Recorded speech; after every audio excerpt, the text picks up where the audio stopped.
네. 자, 여러분, 세상에는 정말 많은 전문가들이 있잖아요. 네.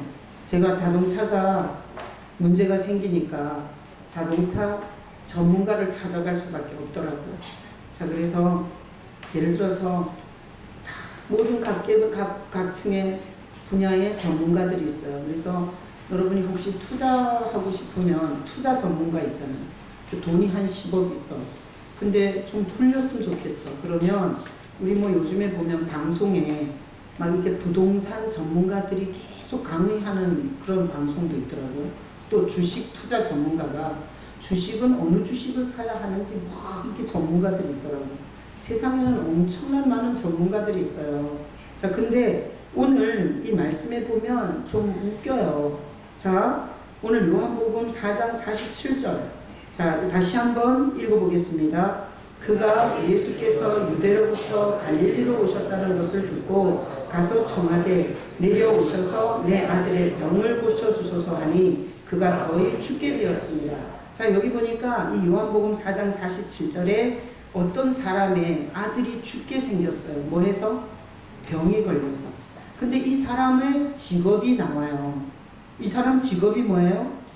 46절에 보니까 예수께서 다시 갈릴리 가나에 이르시니 전에 물로 포도주를 만드신 곳이라 왕의 신하다. 그래서 이 사람은 이 지금 문제를 겪고 있는 사람의 직업이 뭐예요? 왕을 측근에서 모시는 신하예요. 만약에 왕의 문직이야 이러면 왕의 신하라 그러겠어요?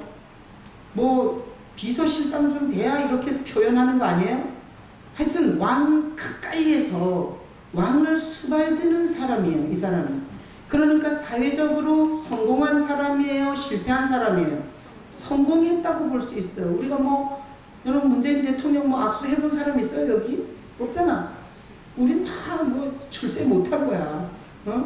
근데 이 사람은 왕이 뭐 먹는지, 왕의 일정이 어떤지, 그리고 왕이 어디로 행차하는지 다 아는 거예요. 그리고 우리보다 훨씬 더 출세한 사람 아니에요? 자, 왕의 신하인데 이 신하가 아들이 죽게 생겼어요. 지금 병이 걸려서. 그러면 병 고치는 전문가는 누구예요? 의사예요. 그러면 왕의 신하면 나라에서 가장 병을 잘 고치는 그 분야에, 예를 들어서 이 아들이 폐병이야. 그럼 폐 전문가 찾아야 되잖아. 폐 전문가. 아니면 이 아들이 다리가 부러졌어. 그러면 뭐 관절 계통의 전문가 찾아야 되는 거 아니에요? 그럼 이 사람이 자기 아들이 아픈 그 병명의 전문가를 모르냐? 왕의 신하로서 아마 굉장히 이런 곳에 대해서는 전 나라에서 동원할 수 있는 동원력이 있지 않겠어요? 그리고 만약에 서울대에 이 아들이 심장으로 지금 죽게 생겼어. 그러면 심장을 가장 잘 고치는 게 서울대 병원이라고 만약에 예를 들어서 그런다 그러면 왕의 신하가 전화 한 번만 하면 6개월 밀린 그 환자 다 밀어내고 제일 처음 끼워 넣을 수 있어요, 없어요? 있어요. 이게 권력의 맛 아니에요? 좀 권력 좀 얻어요. 나 좀 덕 좀 보게. 자, 그러면 자기 아들이 지금 죽게 생긴 거예요. 그럼 아들이 병 걸려 죽게 생겼으면 어떻게 해야 돼요? 이 아들이 앓는 병의 전문가를 찾아야 돼요. 그죠? 네이버와 다음을 뒤져가지고 이 아들이 아픈데 어디가 전문의가 있고 어느 병원에 권위가 있는지 찾아야 되는 거 아니에요? 근데 알만한 사람이 사회적으로 출세하고 명성도 있는 인간이 배울 것만큼 배운 인간이 무식하게 누구를 지금 청하는 거예요? 예수를 청하는 거예요.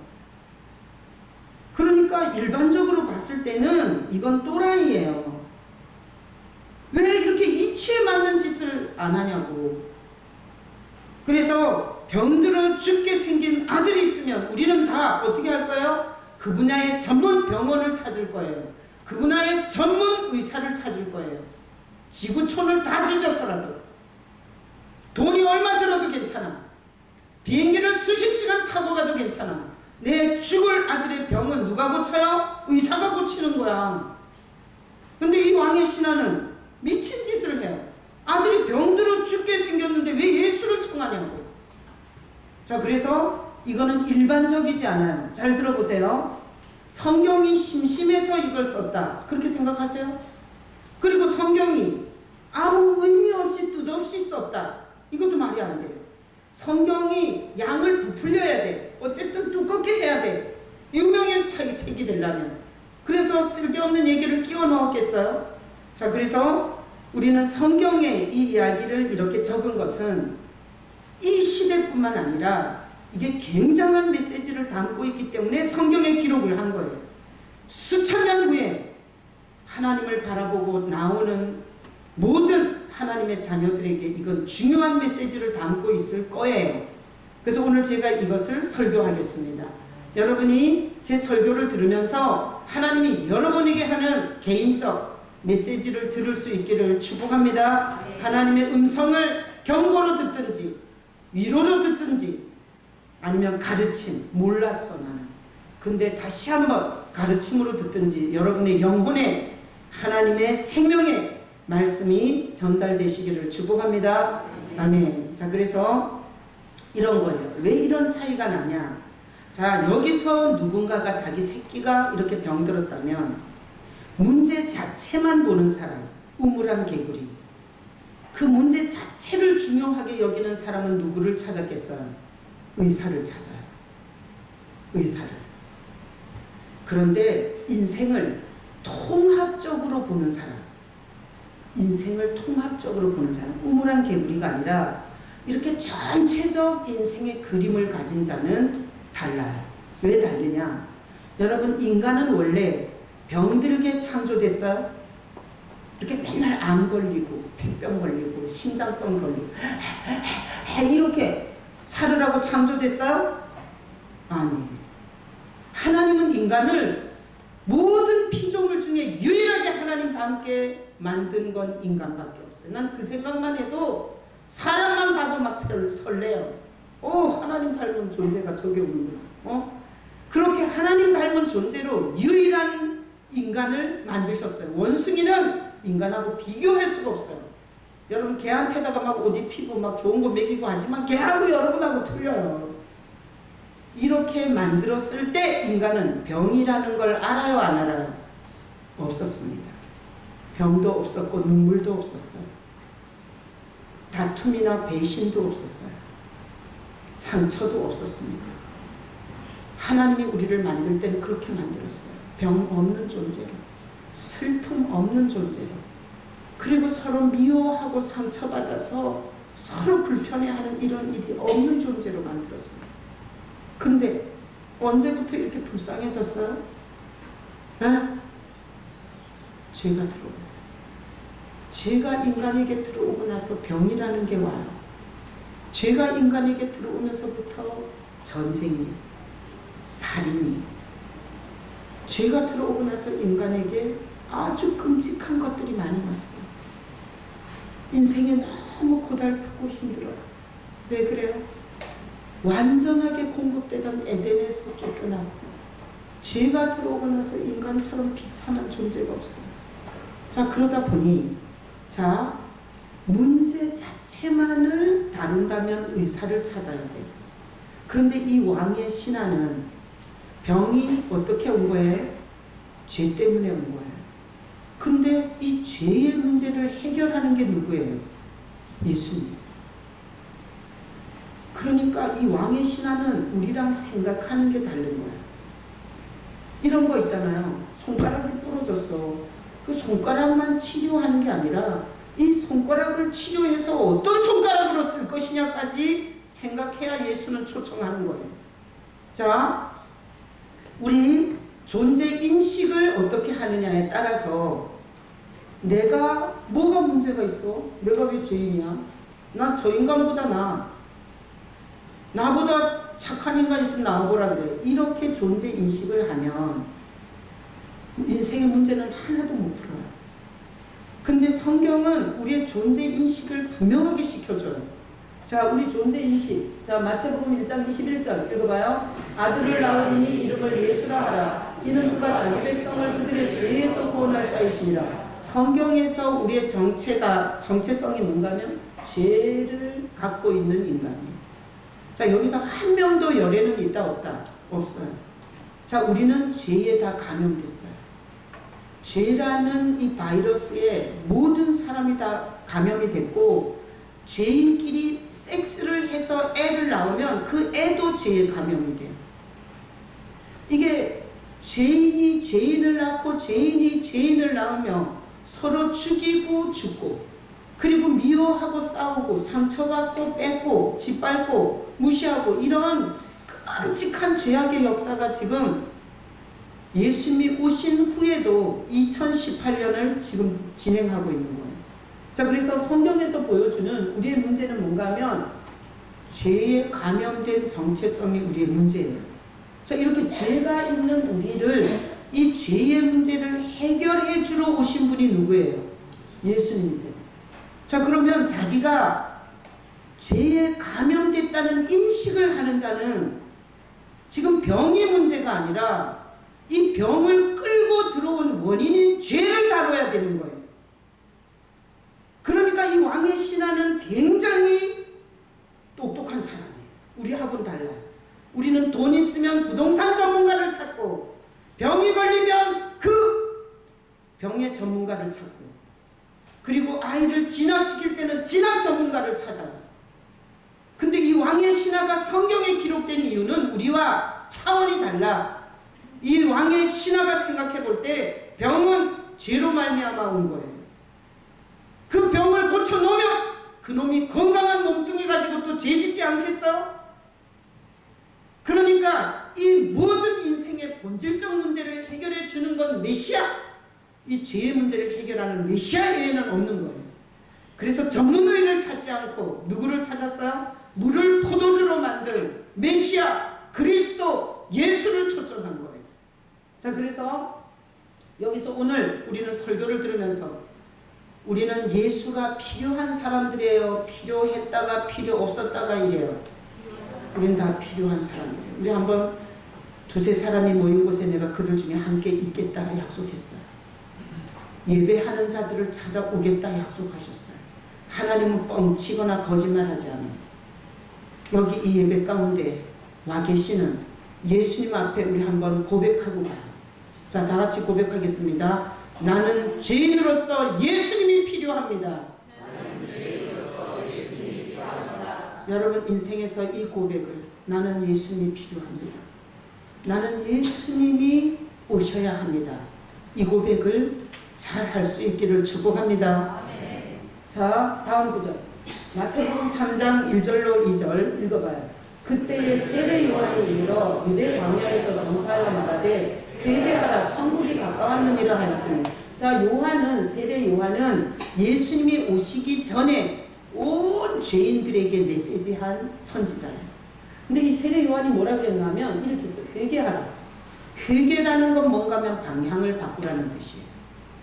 방향을 바꾸라. 누구를 향해서? 천국이 가까웠느니라. 천국이 뭐예요? 하나님의 나라를 갖고 온 예수를 말하는 거예요. 이 요한은 예수님이 세상에 등장하기 6개월 전에 이 메시지를 해요. 그러니까 이런 거예요. 너희가 다 죄를 짓고 자기 의에 빠져서 자기 중심적으로 살고 있었다, 지금까지. 근데 이제는 방향을 바꿔라. 누구에게로? 예수를 향해서. 그분이 지금 가까이 오고 있다. 그래서 내 뒤에 오시는 이, 이런 식으로 표현을 해요. 자, 그러니 하나님께서 이런 메시지를 하는 거예요. 죄가 우리를 병들게 했고, 우리를 눈물 흘리게 했고, 우리가 서로 미워하고 죽이고 죽는 이 끔찍한 세상을 만든 거예요. 이런 죄인들에게 그 죄의 문제를 해결하는 예수를 보냈어요. 자, 그러면 이 예수님을 향해서 우리는 어떻게 해야 돼요? 방향을 바꿔야 돼요. 난 여러분들이 예수님을 향해서 방향을 바꿨기를 축복합니다. 네. 종교적 예배에 와서 안심하시고, 그리고 메이커 교회에서 안위를 받고, 그리고 자기가 아는 성경 지식 몇 개로 교만을 떨면서 예수께로 방향을 바꾸지 않으면 여러분은 너무 불쌍한 자예요. 그래서 죄인은 예수님을 붙잡아야 하고요. 그리고 하나님은 요한을 통해서 전체적으로 메시지했어요. 다 방향을 바꾸라고. 어디를 향해서? 예수를 향해서. 그래서 우리의 신앙은 십자가 달린 건물을 향해서 오면 안 돼요. 여러분 누구를 만나러 오셔야 돼요? 예수님을 향해서 오신 것이 되셔야 돼요. 최남 목사를 동정하러 오시면 안 돼요. 여러분 메이커 교회가 죄사함을 주지 않습니다. 유명한 목사가 여러분을 구원하지 않아요. 여러분의 개인적 구원은 절대 누구로 받아요? 예수로 받습니다. 난 여러분들이 예수님을 향해서 방향이 바꿔졌기를 축복합니다. 다음 구절. 자, 예레미야 17장 5절로 8절. 자, 보세요. 여호와께서 이와 같이 말씀하시니라. 무릇 사람을 믿으며 육신으로 그의 힘을 삼고 마음이 여호와에게서 떠난 그 사람은 저주를 받을 것이라. 자, 보세요. 방향이 안 바뀐 사람이에요. 방향이 안 바뀐 사람은 뭐 믿고 사냐? 사람 믿고 살아. 자, 지금부터 자기 체킹을 하세요. 방향이 바뀌었는지 안 바뀌었는지 점검을 하셔야 돼요. 이 설교를 통해서. 난 여러분을 사랑해요. 계속 위선된 종교 아래서 막연하게 하나님이 복줄 줄로 믿는 불쌍한 인생이 되지 마시기를 지금 설교하는 거예요. 자기 진단을 하셔야 돼요. 자, 사람을 믿는 거 안 바뀐 거예요. 육신을 그의 힘을 삼고, 그래서 좋은 차를 타야 돼. 좋은 옷을 입어야 돼. 좋은 동네에 가서 살아야 돼. 자기는 좋은 걸 먹어야 돼. 이건 다 육신의 힘을 삼는 거예요. 그건 방향이 안 바뀐 거예요. 자, 마음이 여호와에게서 떠난 그 사람, 마음이 하나님께로, 하나님이 보내신 그 구원자 예수께로 마음이 돌아서 있잖아요. 그러면 그 마음은 어디 있겠어요? 자기 자신을 사랑하는 데 있어요. 자기 애, 자기를 사랑해.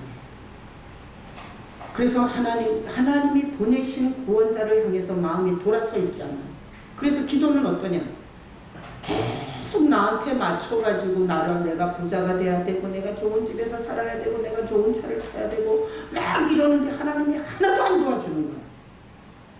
그러니까 여기 보세요. 사람을 믿고 육신을 그의 힘으로 삼고 마음이 하나님께로 예수께로 돌아서 있지 않은 자는 계속 뭐가 와요? 저주가 와요. 왜 그렇죠? 그 사람은 죄값을 치러야 돼요. 죄는 반드시 저주를 끌고 오게 돼 있어요. 이거는 바늘이 가면 실 가는 것 같은 원리예요. 죄인이 있는 곳에는 반드시 저주가 와야 돼요. 자, 그래서 저주가 오잖아요. 저주가 오니까 어떤 모양이냐? 사막의 떨기나무 같아요. 사막에 한 그루 심겨진 가시나무 같아요. 그래서 좋은 일이 안 와요.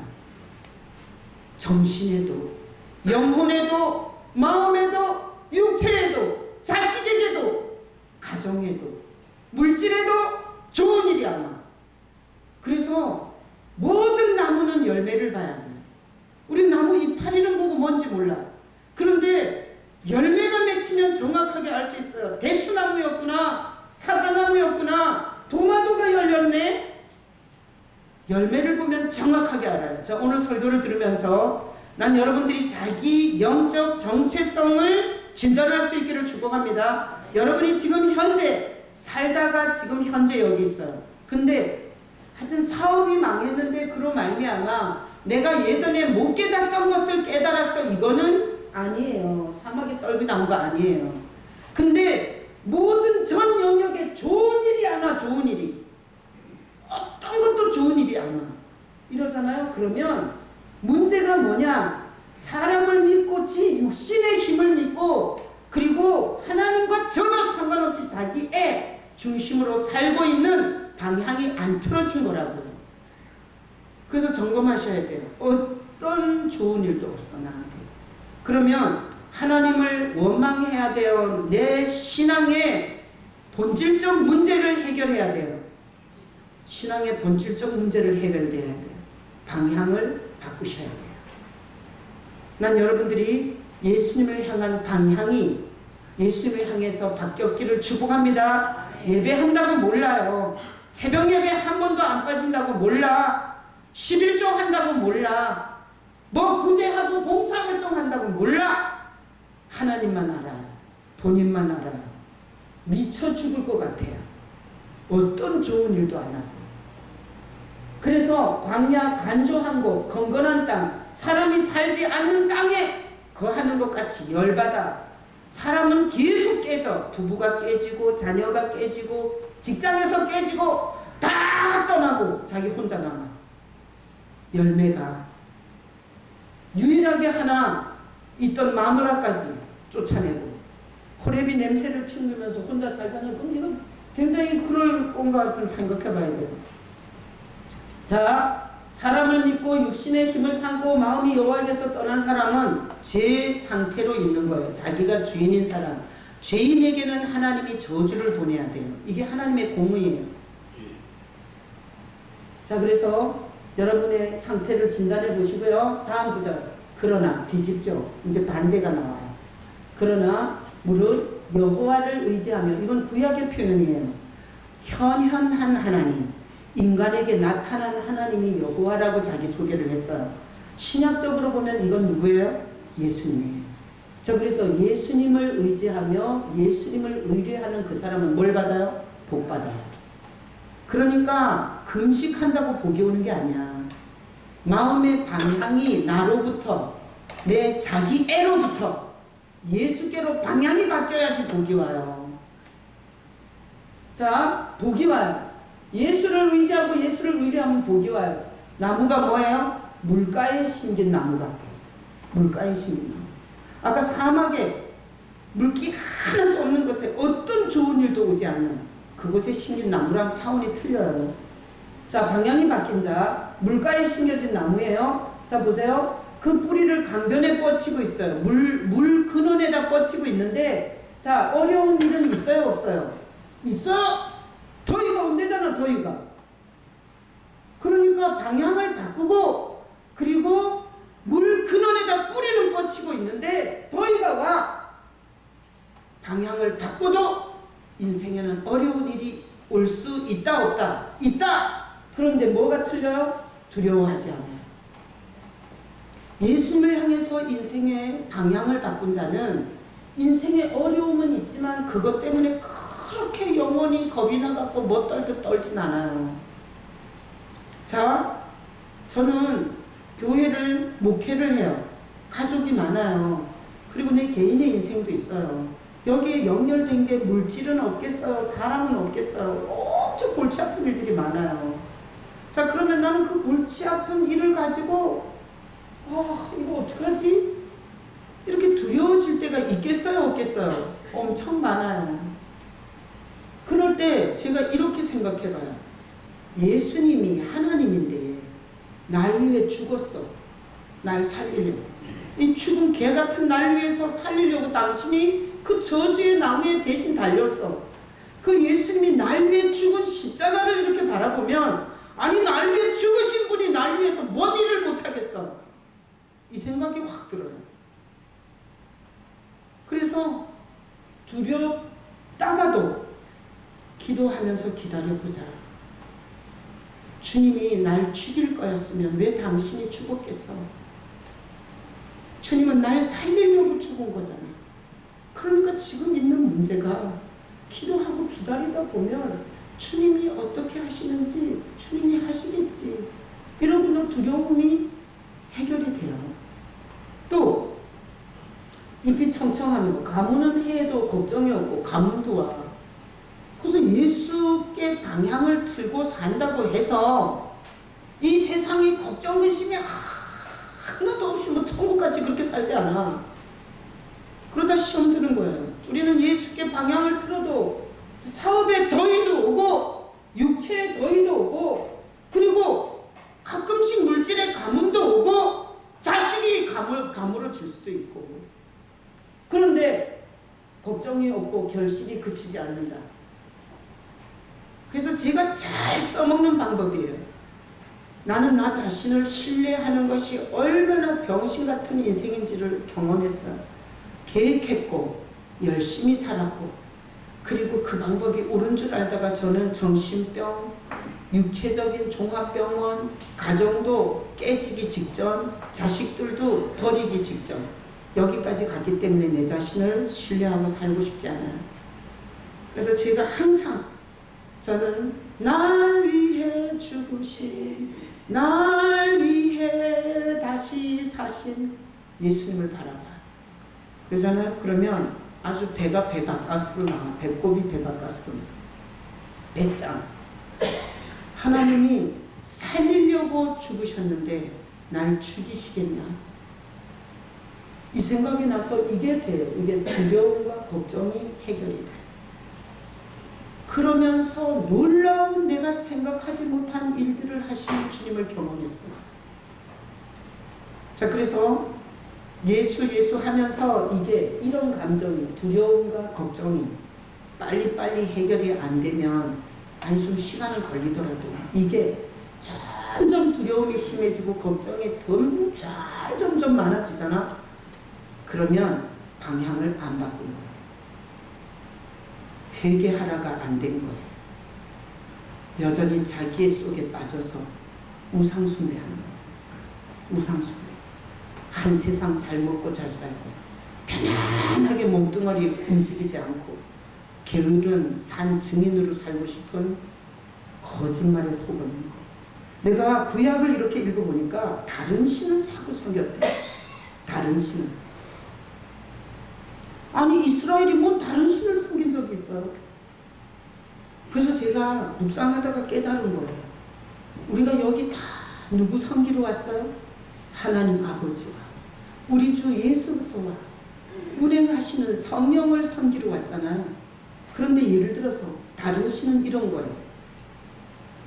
예수님은 하나님이면서 인간이셨어요. 내가 지난주 오후 예배 때 그림을 그려서 설교했어요. 예수님은 하나님이 인간이 되셨어요. 성자. 이민 성자가 하나님이 인간이 됐어요. 그리고 그분은 모든 병든 인간, 귀신 들린 인간, 그리고 미친 정신을 갖고 있는 인간들을 다 고치는 완전한 삶을 살다가 가장 추악한 십자가의 죽음을 죽어요. 예수님은 계속 두 조각이에요. 신이면서 인간.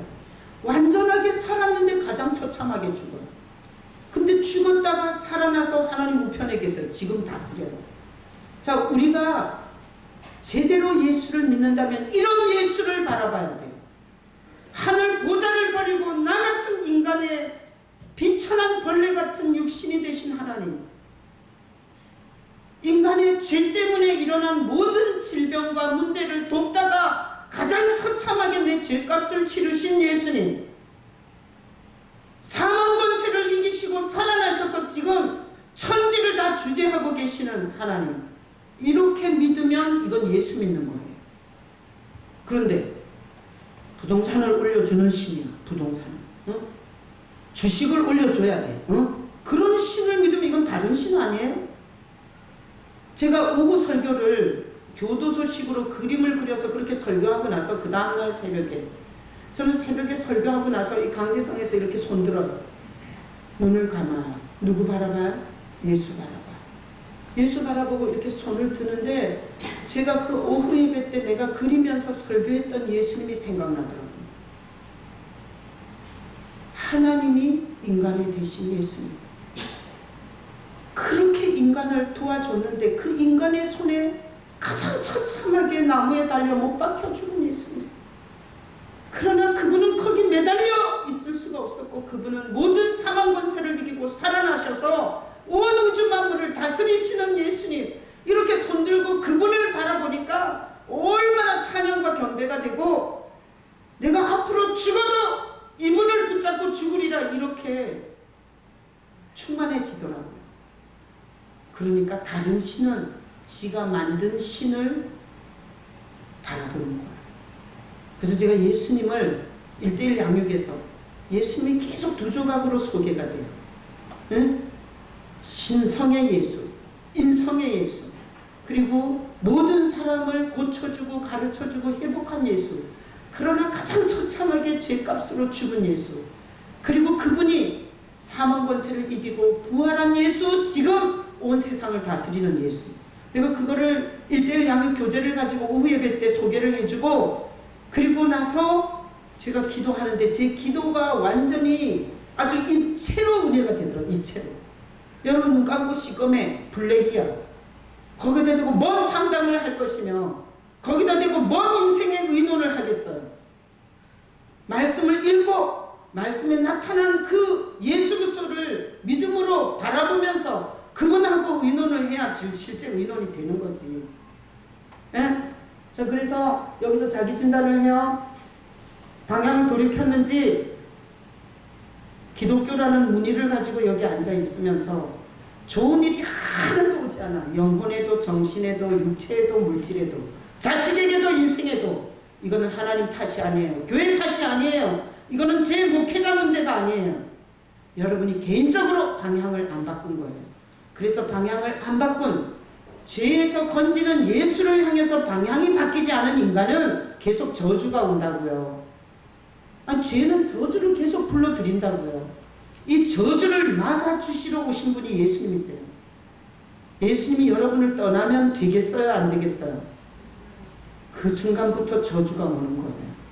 온갖 끔찍한 저주가 와요. 그래서 어떻게 해야 돼요? 계속 이 왕의 신하처럼 청해야 돼요. 예수님, 나를 떠나지 마옵소서. 주님 없이는 한순간도 살 수 없습니다. 주님이 나를 가르쳐 주시옵소서. 나를 생각나게 해주시고 나를 떠나시면 안 됩니다. 이래야 돼요. 근데 제가 목회하면서 거지같이 병신같이 맨날 사정을 하는 거예요. 예수님을 청하라고, 예수님을 붙잡으라고, 예수님이 있어야 된다. 제가 이렇게 거지같이 계속 구걸을 해야 되겠어요? 여러분이 이 정체성을 알고 나면 목사가 하지 말라 그래도 여러분은 땀이나 나지나 예수 떠나면 나는 저주하겠습니다. 이 인생의 저주를 막을 길이 없습니다. 예수님, 나를 떠나면 안 됩니다. 예수님만이 이 저주를 막아줄 수 있는 유일한 나의 그늘막이고 그리고 나의 요새시고 반석입니다. 이걸 여러분이 하셔야 돼요. 근데 내가 왜 이렇게 거지같이 자꾸 사정을 해야 되는지 몰라. 왜 그런 줄 알아요? 사랑해서. 여러분을 사랑하니까 내가 거지가 되는 거예요. 응? 사랑하면 죽든지 말든지 신경을 안 써도 되는데. 안 믿어져요? 자, 다음 보자. 예레미야 14장 13절로 17절 읽어봐요. 이에 내가 말하되 슬프도소이다. 주 여호와여 보시옵소서. 선지자들이 그들에게 이르기를 너희가 칼을 보지 아니하겠고 기근을 너희에게 이르지 아니할 것이라. 내가 이곳에서 너희에게 확실한 평강을 주리라 하나이다. 자, 예레미야는 이스라엘이 하나님으로부터 너무 멀리 가서 하나님이 바벨론의 압제를 당하게 하세요. 근데 바벨론의 압제를 당하기 전에, 그 일이 있기 전에 예레미야를 통해서 백성들에게 메시지를 해요. 뭐라 그러냐면 칼과 기근이 임한다고 그래요. 칼과 기근이. 멸망이 온다 이거예요. 여러분 예레미야서를 읽어보세요. 예레미야서를 읽어보면 하나님께서 백성에게, 자기 백성의 멸망을 하기 전에 경고를 해줘요. 선지자를 통해서 멸망이 온다는 거야. 그러니까 너희들은 바벨론과 싸우지 말라는 거야. 바벨론으로 그냥 포로로 잡혀가라는 거야. 거기 가면 네 새끼를 키우고 네 과수원을 경영하면서 거기서 살게 해주겠다는 거야, 하나님이. 그래서 이 땅은 칼과 기근이 임한다는 거예요. 그러니까 바벨론의 포로로 가서 거기서 70년을 살으라 그래요. 그리고 70년 후에 내가 다시 회복해 주겠다 그래요. 그걸 누가 얘기하냐면 예레미야가 얘기를 해요. 그런데 그 땅에 다른 선지자들, 예레미야 말고 다른 선지자들이 이런 말을 떠들어요. 칼을 보지 않는다는 거야. 칼이 오지 않는다. 그리고 기근이 너희에게 오지 않는다. 그러면서 이곳에서 확실한 평강을 준다. 이렇게 거짓말을 해요. 백성들은 어느 말이 더 좋았겠어요? 예레미야 말이 더 좋았겠어요? 이 거짓 선지자들이 하는 평강이 더 좋았겠어요? 거짓 선지자들이 하는 평강의 메시지가 더 좋았어요. 자, 다음 구절 읽어봐요. 여호와께서 내게 이르시되 선지자들이 내 이름으로 거짓 예언을 하도다. 나는 그들을 보내지 아니하였고 그들에게 명령하거나 이르지 아니하였거늘 그들이 거짓 계시와 점술과 헛된 것과 자기 마음의 거짓으로 너에게 예언한다는 거야. 하나님은 예레미야를 통해서 멸망을 경고하고 준비시켜요. 근데 거짓 선지자들이 하나님이 보낸 적이 없고 하나님이 하라고 한 적도 없는, 칼이 안 온다, 기근이 없다, 확실하게 평안하게 살 수 있다, 이런 거짓말을 거짓 선지자들이 한 거예요. 백성들은 누구 말이 더 좋다고요? 부담을 주지 않는, 아니 망한다는 말을 안 하는 거야. 망한다는 말을. 그리고 아주 뽀다분하게 영어로 원어로 윤리 도덕과 사랑과 용서와 상처 치유와 내적 치유와 이런 걸 설교하는, 그러면서 이 땅에서 평강을 누리고 살 거라는 그 거짓 선지자들이 더 좋았어요. 여러분, 지옥을 경고하는 목사의 설교를 듣고 싶냐고요. 그러니까 이 바벨론이 망할 때 이스라엘의 상황이 이랬어요. 자, 다음 구절 읽어요. 그러므로 내가 보내지 아니하였어도 내 이름으로 예언하여 이르기를 칼과 기근이 이 땅에 이르지 아니하리라 하는 선지자들에 대하여 여호와께서 이같이 말씀하셨노라. 그 선지자들은 칼과 기근에 망할 것이요. 내가 보내지도 않았는데 지 생각에서 나온 예언을 만들어 가지고 하나님은 지금 이스라엘을 망하게 하는데 안 망한다, 칼과 기근이 안 온다 이러면서 떠든 선지자들 다 죽여버리겠다는 거예요. 칼과 기근의 멸망을 시켜버리겠다는 거예요. 그 다음 읽어요. 그들의 예언을 받은 백성은 기근과 칼로 말미암아 예루살렘 거리에 던짐을 당할 것인즉 그들을 장사할 자가 없을 것이요 그들의 아내와 딸들과 딸이 그렇게 되리니 이는 내가 그들의 악을 그 위에 부음이라. 그 거짓 예언을 좋아한 자들, 이 땅에서 평안하게 잘 산다, 걱정하지 마라, 멸망은 안 온다, 하나님이 지켜준다, 이 따위로 거짓 예언을 받은 백성, 거짓으로 평강을 말해주는 그 선지자의 부담없는 말이 좋아서 거기서 그 예언을 받아먹은 백성들도 아내와 딸들과 아들까지 다 죽여버리겠다. 그러니까 하나님이 멸망시킨다는 말을 들어야 할 때는 들어야 돼요, 안 들어야 돼요? 들어야 돼요. 싫어도 들어야 돼요. 싫어도. 난 여러분이 부담스럽고 싫어도 우리 인생에 경고를 하고 우리가 멸망하는 존재라는 말씀을 하실 때 그것을 받을 수 있는 여러분 되시길 축복합니다. 다음 구절 읽어요. 너는 이 말로 그들에게 이르라. 내 눈이 밤낮으로 그치지 아니하고 눈물을 흘리니 이는 처녀딸 내 백성이 큰 파멸 중한 상처로 말미암아 망함이라. 에레미야 선지자에게 하나님이 말을, 내 눈이 밤낮으로 그치지 않고 눈물이 난다. 하나님이 우는 거야. 하나님이 에레미야한테 내 눈이 밤낮으로 그치지 않고 눈물이 난다. 왜? 에레미야를 통해서 너네가 망할 짓을 해서 망하는데 살 길을 얘기해줘요. 바벨론으로 가라고. 근데 여러분 에레미야서를 읽어봐요. 바벨론으로 안 가요. 왕까지도 바벨론 군사하고 싸우려고 칼을 빼들었다가 눈깔이 다 뽑혀요. 그리고 하나님이 그렇게 가지 말라는 애국으로 도망치다가 다 길바닥에서 다 죽어요. 여러분 멸망 중에 살 길은 누구 말을 들어야 돼요? 하나님이 하신 말을 들어야 돼요. 그러니까 하나님이 우는 거야. 왜? 백성은 다 귀가 가려워서 멸망의 메시지를 싫어하는 거예요. 사실을 부정하는 거예요. 그리고 계속 괜찮다 이런 거짓말을 하는 선지자들 밑에서 거기서 턱받치고 앉아있는 자기 백성을 보면서 눈물이 마를 수가 없다는 거예요. 오늘날은 안 그렇겠어요? 하나님이 안 울겠어요? 우리의 꼬라지를 보고. 하나님은 분명히 성경에 말했어요. 우리 죄값으로 반드시 죽는다. 정령 죽으리라. 죄는 반드시 죽는다고 하나님이 말했어요. 근데 우리는 죄지었어요. 그럼 우리는 멸망이 오는 거예요. 그 멸망을 피할 길로 하나님이 누굴 줬어요? 예수님을 준 거예요. 바벨론에 순적하게 끌려갔던 사람은 다니엘, 다 총리해먹고 잘 살았어요. 하나님이 멸망 중에도 자기 백성을 살릴 길을 말해주는 거야. 근데 그 말을 안 듣는 거야. 그러니 하나님의 눈물이 뭐겠어요? 부동산이나 올랐으면 좋겠고 주식이나 올렸으면 좋겠고 내가 돈을 여행수로 많이 벌어서 벤츠나 탔으면 좋겠다고 생각하고 예수를 전하지도 않고 예수님을 붙잡지도 않고 주님께 마음을 돌이키지도 않고 위선된 종교의 문의를 갖고 있는 자기 백성을 보면서 눈물이 안 나겠냐고요. 그렇게 살다가 망해 죽는 거야. 그래서 이는 처녀 딸 내 백성이 큰 파멸, 중한 상처로 망하는, 우리가 세상에서 죗값으로 망하는 걸 보고 하나님이 우는 거예요. 난 여러분들을 보고 하나님이 울지 않았으면 좋겠어요.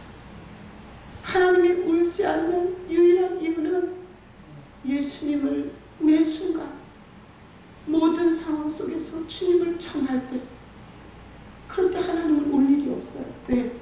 그게 멸망에서 건지는 방법이기 때문에. 예수님을 사랑하는 여러분 되시길 축복합니다. 모든 순간에 사람은 없어도 예수님과 함께 의논하고, 들리지도 보이지도 않지만 주님 내가 어떻게 해야 됩니까? 이렇게 예수님을 초청할 수 있는 왕의 신하 같은 여러분 되시길 축복합니다. 자, 다음 구절. 요한복음 8장 24절 읽어봐요. 그러므로 내가 너희에게 말하기를 너희가 너희 죄 가운데서 죽으리라 하려노라. 너희가 만일 내가 그인 줄 믿지 아니하면 너희 죄 가운데서 죽으리라. 요한복음이니까 누가 말한 거예요? 예수님. 예수님이 직접 말했어요. 네 운명을 아냐? 너는 죄를 갖고 있어. 내가 그인 줄 믿지 않으면, 내가 그 죄에서 건지는 메시아 그리스도라는 걸 네가 믿지 않으면 너는 죄 가운데서 죽는다는 거예요.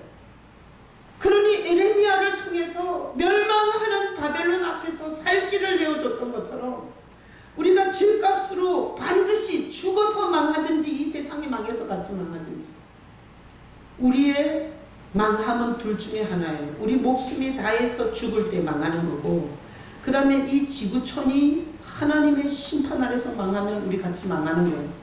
아니 땅이 없는데 하늘이 없는데 어떻게 살겠어요? 둘 중에 하나인데, 하나님이 이 망하는 거를 건져주는 방법이 누구예요? 예수예요. 그러니 제가 이렇게 맨날 이렇게 구걸해야 되겠어요? 예수님을 초청하세요. 예수님 앞에 나와서 의논하세요. 예수님한테 물어보세요. 그리고 예수님과 함께 동행하세요. 기도하고 기다리세요. 내가 맨날 이렇게 거지처럼 구걸을 하면 안 되잖아요. 여러분이 오늘 말씀을 통해서 만일 내가 그인 줄 믿지 아니하면 누가 해야 돼요? 여러분이 스스로 방향을 돌려야 돼요. 어디로부터? 자기 애로부터. 누구에게로? 예수님께로. 그게 회개하라. 회개하라는 내가 주인이 안 되고 내 인생의 주인을 예수님으로 바꾸는 게 회개하라요. 입으로 예수님을 영접했어요. 그리고 지 맘대로 살고 지 욕심과 탐욕을 숭배하는 게 그게 무슨 방향을 바꾸는 거예요. 적어도 내가 내려오고 예수님을 나의 구주, 나의 하나님으로 모셨으면, 영접했으면 물어라도 봐야 될 거 아니야. 내가 이딴 식으로 사는 게 맞는지 틀린지, 내가 시간을 이렇게 쓰는 게 맞는지, 그리고 내가 이렇게 해야 뭐 주인 사는 거 아니에요? 자, 그래서 예수님이 직접 말했어요. 뭘? 너가 만약에 이 하나님의 구원의 유일한 방법, 죄에서 건지는 이름 예수, 나를 믿지 않으면 너는 망한다는 거야. 그러니까 교회를 이렇게 많이 세우고 주의 종들을 이렇게 많이 세워서 자기 백성이 망하지 않기를 지금 하나님은 일하고 계시는 거예요.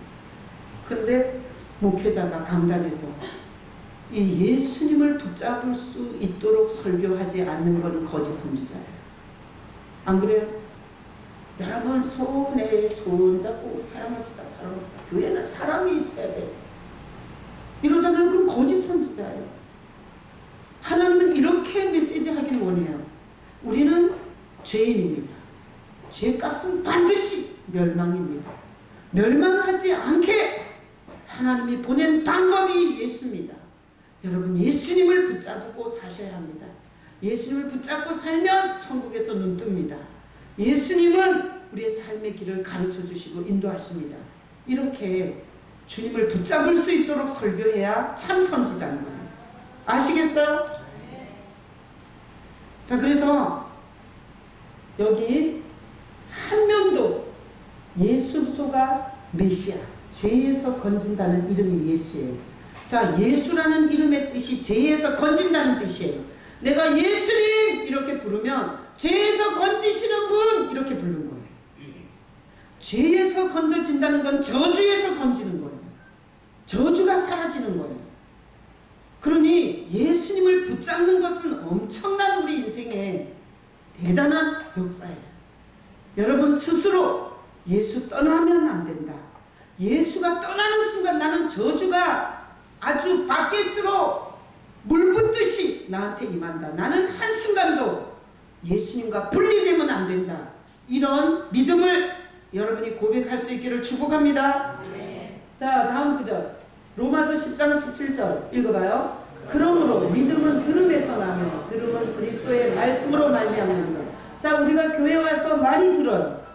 엄청나게 많은 설교를 듣고 그리고 들어요. 근데 자, 믿음은 들음에서 나는데 들어야 되는데 그것이 무슨 사랑 타령, 용서 타령, 그 다음에 뭐 성장 타령, 성공 타령, 이런 타령을 들어서는 안 된답니다.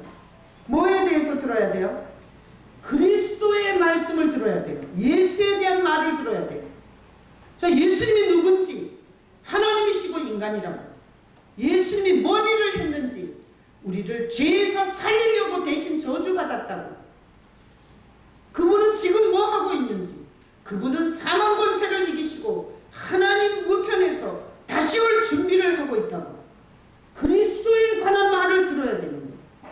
그래야 믿음이 성장하고 거듭나기도 하고 변화도 일어나요.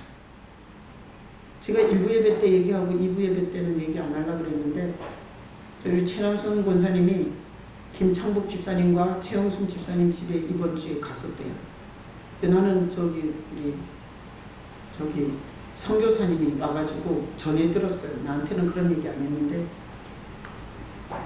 집에 이래 갔는데 깜짝 놀랐다 그러더래요. 최남순 권사님이 누굴 보고 김창복 집사님과 최영순 집사님과 김수영 아들과 셋이 대화하는 장면을 보고 깜짝 놀랐대. 둘이서 이게 세 가족이 어떤 주제에 대해서 눈을 맞추고 그리고 웃으면서 대화를 하는 거 보고 깜짝 놀랐대요. 너무 아름다워서. 원래는 그런 가정이다 아니다? 아니다. 근데 우리 형부가 삐질까봐 내가 2부 때 얘기 안 한다 그랬는데 이렇게 표정 보니까 은혜 받으셔서 안 삐질 것 같아요. 예전에는 안 그랬어요. 예전에는 우리 언니는 딴 데 보고 얘기해요. 우리 형부도 딴 데 보고. 두 부부가 눈을 맞추는 걸 잘 못 봤어요. 예전에는. 근데 세상에 그 집에 갔더니 그 가족 셋이 어떤 주제에 눈을 맞추고 웃으면서 대화를 하는데 정말 놀랬다고 그러더래요. 자, 지금까지 신앙생활을 뭐 중심으로 한 거예요? 예수 중심으로 한 거예요. 그러니까 가정의 변화가 일어나는 거예요. 예수 중심으로 하지 않은 종교적 가정에서는 절대 변화가 없습니다. 그분이 오셔서 그분을 청했을 때 아내의 소중함을 알게 해줘요. 그리고 술집 여자한테 잘했던 걸 회개시켜. 그분이 오면. 그리고 인생의 동반자가 누군지를 생각하게 했어요. 자식한테 푸시하고 잔소리하고 짓누르는 아버지가 아니라 자식의 컨디션과 자식의 상태를 살피는 아버지가 돼요. 그리스도의 말씀을 들은 자는 삶의 변화가 일어나요. 예수님이 오셔서 일으키는 변화예요. 그러나 이런 거 들었는데 귀신 같은 거 그런 거 뭐 내적 치유 그 다음에 뭐 사랑 용서 예수를 뺀 예수 그리스도의 그분에 관한 것을 들었을 때 변화가 일어나는 거지 다른 언저리 아웃사이더들을 아무리 강조해봐도 본질적 변화는 일어나지 않습니다. 교회 안에서 본질적 변화가 일어난 건 예수님이 오시는 거예요. 예수님이 오시는 건 어떻게 와요? 청하면 와요. 청하면. 예수님에 관해서 들으면 그분이 오셨으면 좋겠어요. 오늘 제 설교를 들으면서 예수님이 여러분 가정에 왔으면 좋겠어요? 안 왔으면 좋겠어요? 오면 좋겠죠. 뭐가 사라져요? 저주가 사라져요. 저주가 사라져요. 그리고 뭐가 와요? 복이 와요. 좋은 일이 와요. 두려움과 걱정을 해결해 줘요. 예수님이 자기의 인격과 자기의 의지, 하나님이 주신 그 자유의지를 갖고 예수님을 청하면 예수님 오세요. 나는 서울대를 집중으로, 내가 대학원 다닐 때 서울대 캠퍼스가 우리 전도 구역이었어요. 내가 서울대 가가지고 그때 티코 타고 서울대 캠퍼스가 굉장히 길어요. 저도 서울대 나온 거 아시죠? 그래가지고 그 캠퍼스를 티코를 타고 다니면서 혼자 벤치에 앉아있는 학생한테는 무조건 가는 거야. 그래가지고 사형리로 예수를 전했어. 근데 내가 호숫가에 아주 멋있는 학생 하나가 앉아있어서 갔는데 얘한테 내가 사형리를 펴서 예수님에 대해서 들어봤냐 그러면서 사형리를 펼쳤더니 얘가 나 10번 영접했는데요. 10번 영접했대. 10번. 그래서 내가 아이씨 그러고 그냥 일어나 왔어요. 여러분, 입으로 주여 내 마음에 옷이 없어서 이런다고 와요? 내 심각성을 인지를 해야 돼요. 내 운명을, 내 정체성을 인지를 해야 돼요. 그리고 그분이 가려주지 않으면, 그분이 덮어주지 않으면 하나님은 공의의 하나님으로서 진노와 저주를 내릴 수밖에 없어요. 그 정체성을 제대로 아는 자가 예수님을 청하는 게 진짜인 거예요. 여러분, 오늘 설교를 통해서 예수님을 청할 수 있는 여러분 되시길 축복합니다.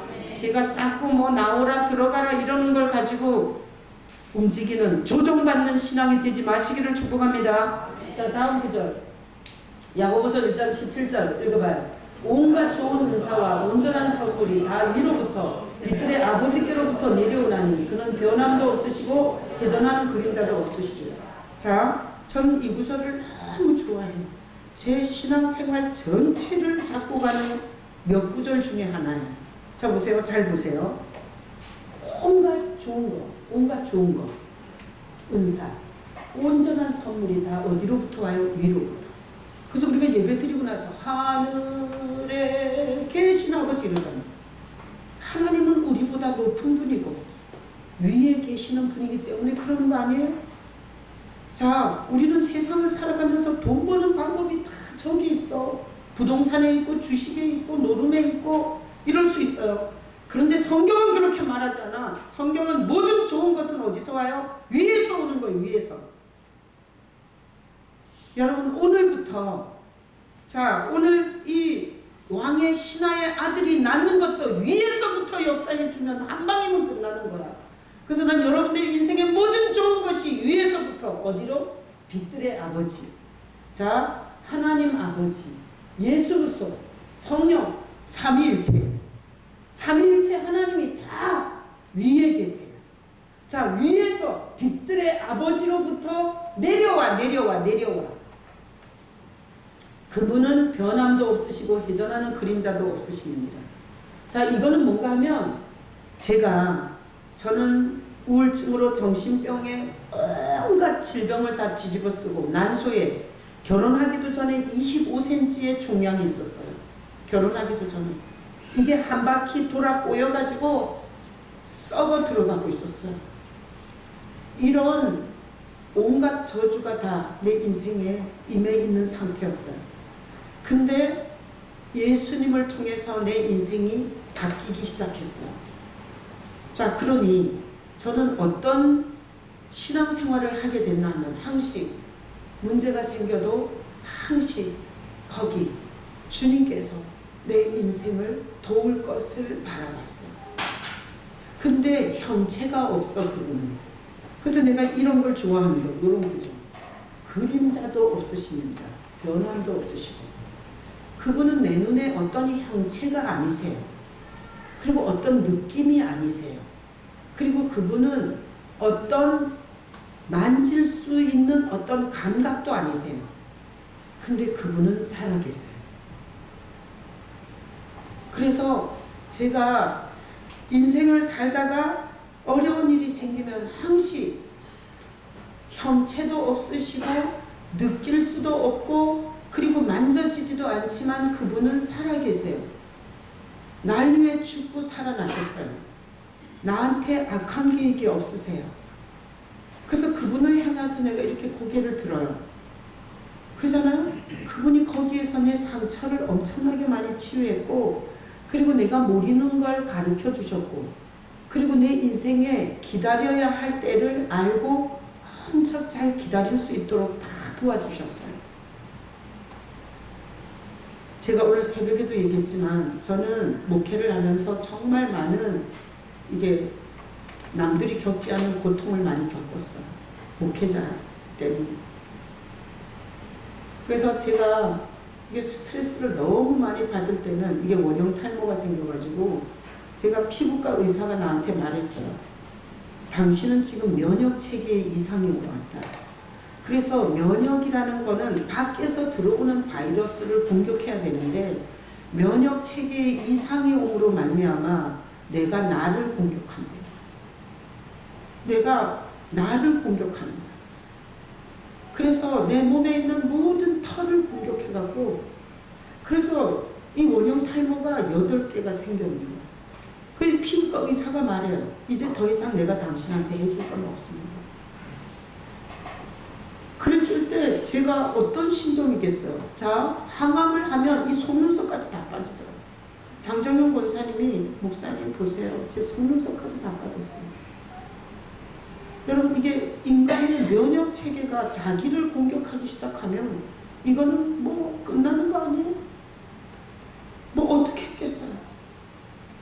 온갖 좋은 선물과 온갖 온전한 선물이 위로부터 빛들의 아버지께로 오시고, 그분은 변함도 없으시고 회전하는 그림자도 없으시고 그분을 향해서 손을 드는 거예요.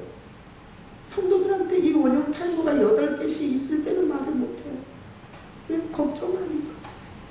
목회자가 지 문제 지가 해결 안 하고 성도들한테 살기 힘든데 짐 줘서 되겠어요? 지 기도 제목이나 맨날 얘기하고. 나는 그러고 싶지 않아요. 그래서 이 관계성에서 손들고 느낌도 없고 만질 수도 없고 본 적도 없지. 그분은 날 위해 죽으셨고 날 위해 살아나셨고, 주님, 원형 탈모, 이제는 내 면역 체계가 나를 다 공격한다고. 그러면 내가 이 몸에 모든 털이 다 빠졌을 때 내가 강단에 서서 설교를 할 수 있겠습니까? 주님밖에 없습니다. 주님이 불쌍히 여겨달라. 이런 게 진짜 청하는 거예요. 네? 그렇게 주님 앞에 청했을 때 어느 날 보니까 다 났어요. 이거 나 가발 아니에요. 아따가. 이런 멋진 예수님을 믿어요. 그리고 많은 일들이 있었어요. 많은 일들이. 내가 지금 사례 하나만 얘기했어요. 자, 오늘 오후에 2시부터 제가 한 영화를 알게 됐어요. 근데 우연이 아닌 것 같아요.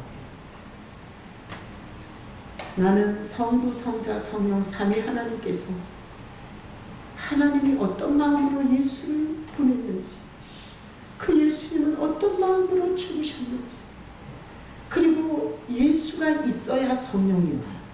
예수를 배제한 성령 운동은 다 귀신 운동이에요. 근데 그렇게 성령 운동하는 사람 귀신 역사하는 거 굉장히 많이 봤어요. 난 그래서 예수를 떠난 성령 운동하고 싶지 않아요. 성령은 성경에 분명히 기록되어 있어요. 진리를 드러내러 온 영이에요. 예수를 드러내는 게 성령이지 은사 갖고 장난질 치라는 게 성령이 아니에요. 그래서 제가 성부, 성자, 성령께서 제 인생에 아무도 해결해 주지 않은 과제, 아무도 상담해 주지 않는 문제, 아무도 내 아픔을 치유해 주지 않는 그 상처의 치유, 이거를 다 해주셨어요. 근데 제가 어떤 영화를 봤는데, 이게 뭔 영화냐 묻지 마요. 오후 2시에 와서 봐요. 깜짝 놀랐어요. 어떻게 이런 영화가 있을 수가 있나. 이 영화를 성도들한테 보여줘야겠다. 그리고 막연한 하나님의 사역을 구체적으로 볼 수 있게 해줘야겠다. 그래서 오후 2시에 영화를 보는 거예요. 오늘은 찬양 종이게 안 해도 2시에 정확하게 시작하겠습니다. 처음부터 보셔야 돼요. 그리고 이 영화는 처음부터 끝까지 하나님이 누구신지를 보여줘요. 내가 아는 하나님 말고 하나님을 알고 하나님의 사역을 알 수 있는 아주 좋은 영화예요. 저 그래서 난 여러분을 사랑하기 때문에 여러분 모두가 이 영화를 보고 하나님이 많은 메시지를 해줄 것 같아요. 여러분 예배를 피하고 영화를 보는 거 쉬운 거예요? 어려운 거예요? 목회자 입장에서는 어려운 거예요. 근데 제가 이렇게 과감하게 여러분한테 하는 거는 좋은 선물이기 때문에 내가 지금까지 기독교 영화를 많이 봤어요. 근데 정말 이 영화는 우리가 여름 수련회를 거쳐 여기 온 우리에게 탑이에요. 하나님 메시지 하기 좋은 진짜 최고의 영화예요. 자, 여러분 오후 2시에 밥 빨리 먹고 오후 2시에 우리 김용남 집사님은 볼 거예요? 안 볼 거예요? 서용남 집사님. 네, 오늘 바쁘세요? 아니 사랑하는 사람은 다 봤으면 좋겠어요. 하나님께서 뭔가 메시지를 할 일이 있을 것 같아요. 그래서 여러분 예수님을 청하시는 여러분 되시길 축복합니다. 당당하게 용기 있게 그리고 내 계획과 뜻을 따라 살 수 있는 최고의 비법은 예수님을 청하는 길입니다. 우리 성찬 자 예수님의 살이에요.